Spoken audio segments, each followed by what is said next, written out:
part of multiplication of rational algebraic expression. Yung dati na in-upload ko, nag-multiply tayo, simple lang yon, simple lang yung ginawa natin. Halos walang factoring na nangyari. So dito, i-apply na natin yung factoring. Okay, and then the multiplication of fractions as well. So we have this x squared plus 10x plus 9 all over x squared plus 5x plus 6 times x squared plus x minus 6 all over x squared minus x minus 2. Okay, so kung titingnan ninyo, mukhang komplikado. Pero, hindi naman talaga ganun ka-complicated yan.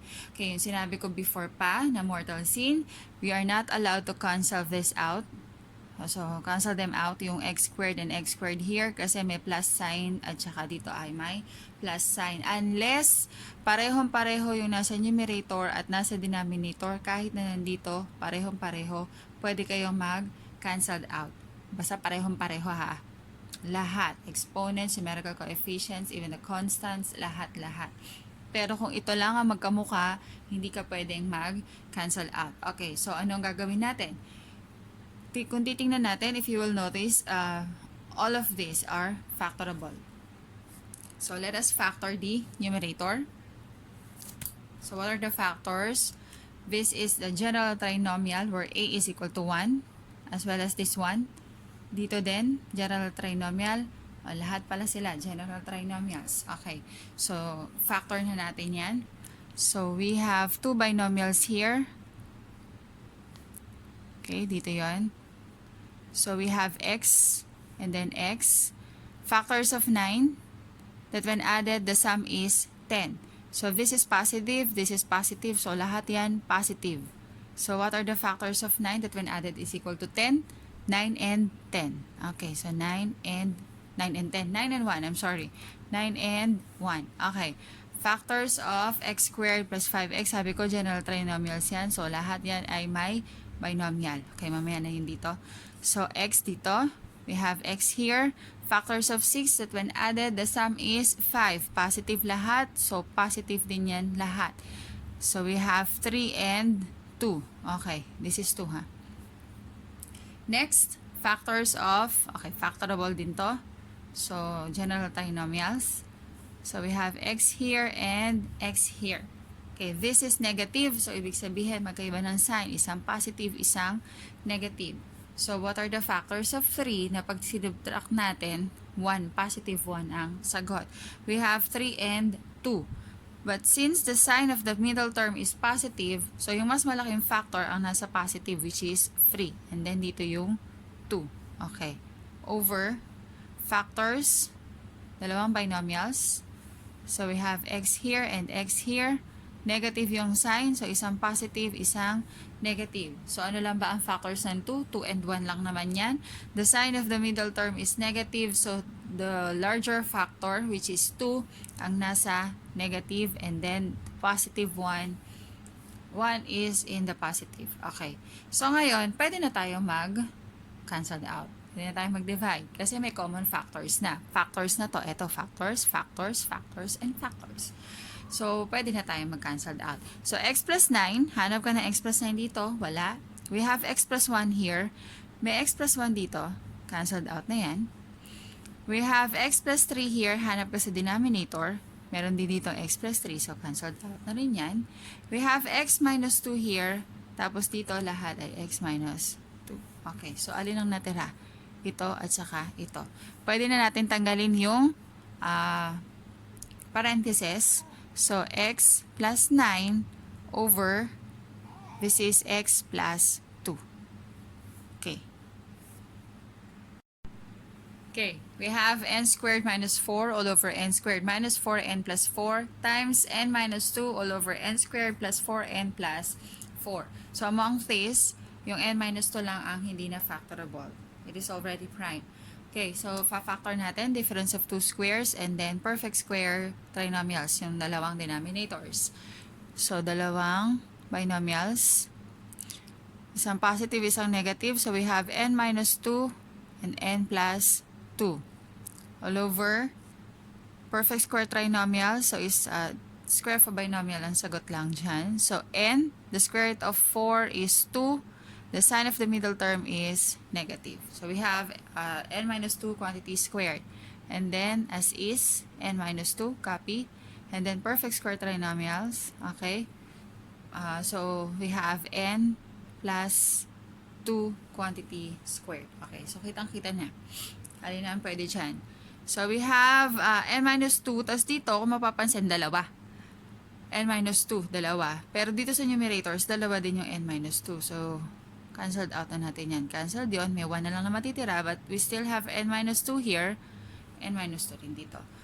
Kahit walang parentheses yan, yung sinabi ko dati pa, at saka kanina, as long as parehong-pareho sila, ng variables, ng constant, ng sign, even the exponents, even if wala silang parentheses, yung isa doon, pwede yan. Kasi common factor pa rin yan. So, ang natira dito ay 1. Kasi, sabi ko nga before, lahat yan ay may factor naman na 1. So, kung sa tingin niyo wala nang natira, meron pa rin yan na 1 na natira. Okay, and then we have n plus 2 here. And then dito, dalawa yung n plus 2. So, cancelled out natin yung exponent. May matitira pang isa. Cancelled natin lahat. Totally yung pinakamalit ang exponent. So, ano natira? We are left with 1 in the numerator and then 1 n plus 2. So, we have 1 over n plus 2. Okay, next we have b squared minus 4b plus 3 all over b squared minus 1 times b squared plus 3b plus 2 all over b squared minus b minus 6. Pwede kayo mag-answer with me. Alam ko naman kaya nyo na yan. Next, okay. So, factorable, lahat sila. So, general trinomials yung tatlo. Ito lang ang difference of two squares. So, we have two binomials here. We have b here and we have b here. Positive yung sign ng last term. So, ibig sabihin magkamukha ng sign. The sign of the middle term is negative. Therefore, they are both negative. And then, factors of 3 that when added is equal to 4. 3 and 1. Yun lang naman ang factors ng 3. Okay. Tapos, difference of 2 squares. So, dalawa rin yan. Isang positive, isang negative. So, b minus 1 or b plus 1, b minus 1. Okay. So, ito naman, dalawa ulit. Dalawang binomial. So, b and b.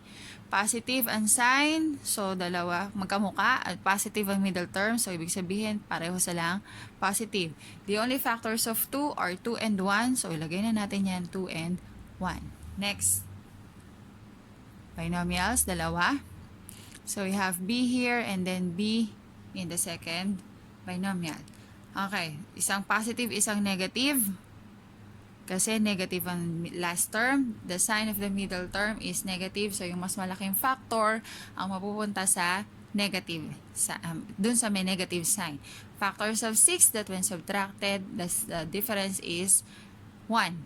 So, 3 and 2. So, sabi ko, yung mas malaking factor ang nasa negative. So, ito yung 3, andito yung 2. And then, we can cancel the common factors.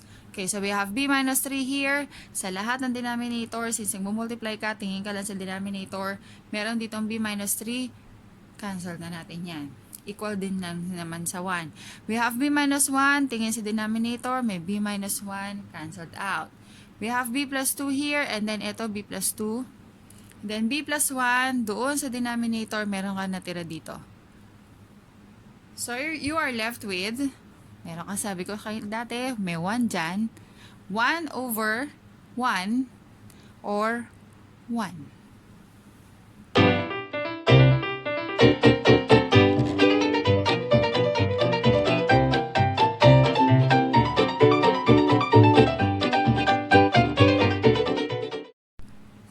Let's try x cubed plus 27 all over x squared minus 8x plus 15 times x squared minus 9 all over x squared plus 6x plus 9. So we have sum of two cubes, general trinomials. Ito din, this is a perfect square trinomial, and then difference of two squares. So maraming nandito. Maraming factoring, iba't ibang factoring techniques ang pwede ninyong gamitin or i-apply. Okay, so dalawa yan. Isang binomial at isang trinomial. Sum of two cubes. So, what is the cube root of x cubed is x. The cube root of 27 is free. The sign is positive dahil plus yan. And then, wag na tayong tumingin doon. Square the first term. Alternate. This is plus, so minus yan.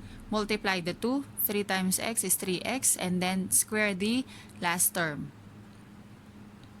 Next. General trinomials. Okay, so dalawang binomials. So, we have x here and x here. Factors of 15 or sign nila ay the sign of the last term is positive, so magkamukha ng sign, but the sign of the middle term is negative, therefore they are both negative. So factors of 15 that when added, the sum is 8, so 3 and 5. Okay, times factors of x squared minus 9, that is difference of two squares, so we have x plus 3 and x minus 3. Okay. And then, perfect square trinomial. So, square of a binomial ang sagot. So, the square root of x squared is x. The square root of 9 is 3. And then, the sign is positive. Okay. And now, we can cancel the common factors. Okay. So, we have x plus 3 here. Dito, dalawa. So, cancel natin totally. Yung isa lang ang exponent, mas maliit. And then, may natirang isa. Pero, meron pa ditong x plus 3 at meron pa ditong isa. Cancelled out na yan. We have x minus 3 here. Sa denominator, meron dito. So, cancelled out na rin yan. So, we are left with x squared minus 3x plus 9 over x minus 5.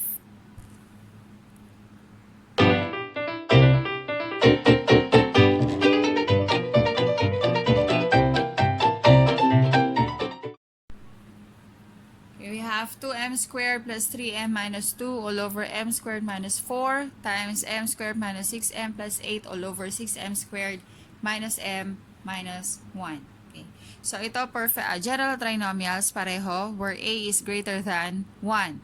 General trinomials where the general trinomial where a is equal to 1. And then ito is difference of two squares. Okay. So, factorable pa rin sila lahat.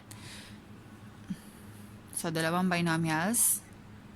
Factors of 2 and 1 lang. So, 2m here, at tapos dito isa yung m. Okay. Factors of 2, sabi nga, 2 and 1 lang naman. So, magkakatalo na lang kung saan natin ilalagay. So, gawin na lang natin yung magic cross. We have 1 and 2, mas maliit na factor yung nasa taas muna. Tapos, factors of 2 ay gawin natin 2 and 1. Baliktarin naman natin. Okay, tapos cross multiply. This is 4, this is 1. So, pag sinubtract, kasi negative yon, that will be we will get 3. Tapos, positive yon. So, alin ang may mas malaking factor? Ito. So, ito yung plus, ito yung minus. So, we have 2m minus 1 and then m plus 2. Okay. So, factors nitong denominator, we have m minus 2 and m plus 2 times, dalawa yan, we have m here and m here, positive yon sa pareho ng sign, this is negative sa parehong negative. Factors of 4, of 8, that when added is equal to 6, 4 and 2 over. So, factors ng 6, pwedeng 2, 3. 2, 3 na muna. Try natin. Then, factors of 1. 1 and 1 lang naman. So, cross multiply. We have 3 here and then 2. Since negative yung last term, so, ibig sabihin nag-subtract ka, 3 minus 2 is equal to 1. Pasok. But this is negative. So, which is the bigger factor? 3 is the bigger factor. So, this is negative. This is positive. So, ano?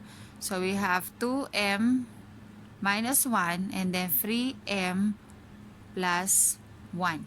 So, kung nalilito pa rin dito, tingnan ninyo yung isang tutorial ko.